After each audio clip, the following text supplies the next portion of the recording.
She blocks the sun with her hand, seems to know just where we are going, realizing with a smile there is no way of knowing.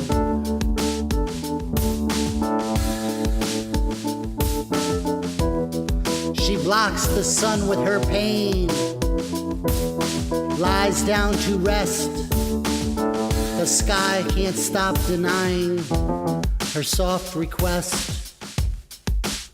All right, I'm here with Adam Rush. How you doing, Adam? Very well, thank you. Excellent. Now, we use a lot of music by a musician named Benoir in our videos. Could you tell us a little bit about Benoir, how you met him and so forth? Benoir is a musician. He plays multiple instruments, mostly guitar. I met him in 1998 at Tuxedo Junction in Danbury. He was part of this group called the Film Arts Revolution. And he was the musical part of the film and the poetry. And it was a cool event. And after that, we exchanged numbers. And we've been hanging out ever since, playing. What were you doing there? You doing a reading? I was reading some poetry there, yep. With a few other poets in the area. So what type of instruments does he play? Well, guitar is primarily what he plays, bass, drums. His first instrument he ever tried was the saxophone. So he plays a multiple amount of instruments, keyboards most recently now. So he likes jazz a lot, or a wide range of music, you'd say? I'd say a wide range of music. You know, he's been in a lot of different bands, from world music to jazz to blues. He's in a Latin funk band right now where he plays keyboards. So he's kind of got a very wide view of different musical talents that we can work with. And Benoir used to play a lot down in the city, or? Well, after I met him in 1998, we ended up doing a lot of shows in the city. Mostly at this place called the Denizen, where we'd host an open mic and invite all different kinds of musicians down. Violinists, saxophone players, sometimes belly dancers for interpretive dancing.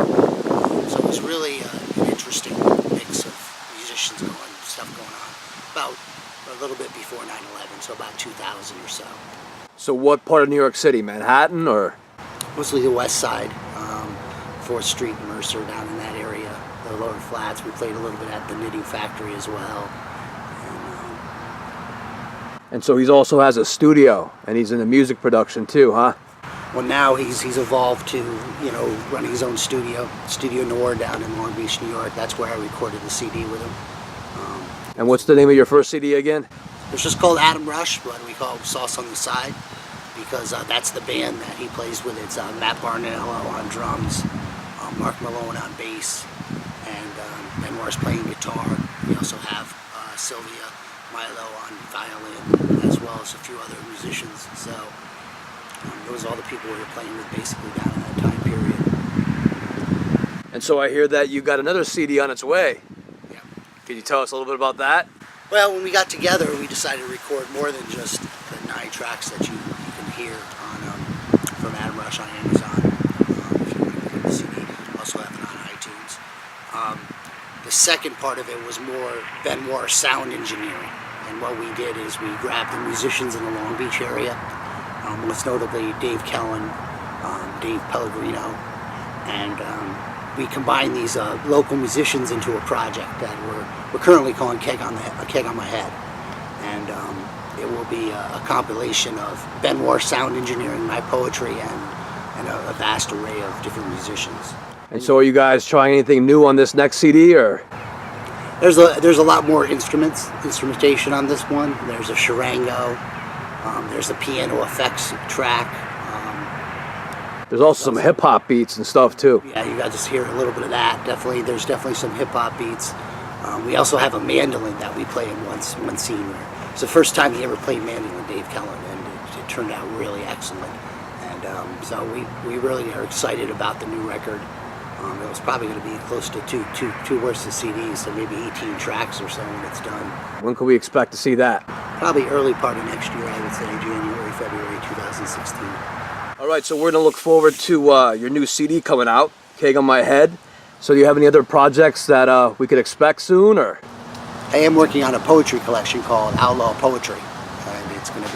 consists of 4 chapters of about 25 poems, and each chapter will kind of represent its own little book. It will have its own artwork, front and back cover. That allows me to kind of market those little chapters at shows, and then the full version will be an electronic version to start, where you can download it. Awesome. All right, so another question that we have for you is that I read a lot of your poetry, and I found that your poetry is not always metaphorical. Oftentimes your poetry is quite literal, which means that a lot of people always look for second meanings in words and everything like that, and they're too hyper aware on that angle. But you kind of write from the heart, and a lot of your poetry is quite literal. And I noticed that in a poem called Generator. Can you describe your poem Generator and how you wrote that, why you wrote that? And It's basically a slice of life poem about the power going out in my condominium, and how all the different people in the condo have to come outside, and you see a slice of their life, you see a bit of their life and what they're trying to do and what they're up to.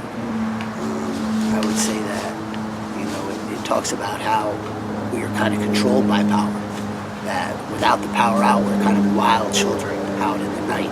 And I also touch upon the nostalgic fact of Monopoly by candlelight, for example. That's one line. We had to be forced to play board games. Of course, it's a little dated because now we do have your phones that can have all those things. This was also written when I was about 17. so you're 17 years old, and the power goes out in your condo complex, huh? Yeah. But what came of it? Everybody walked outside and was hanging out together, right?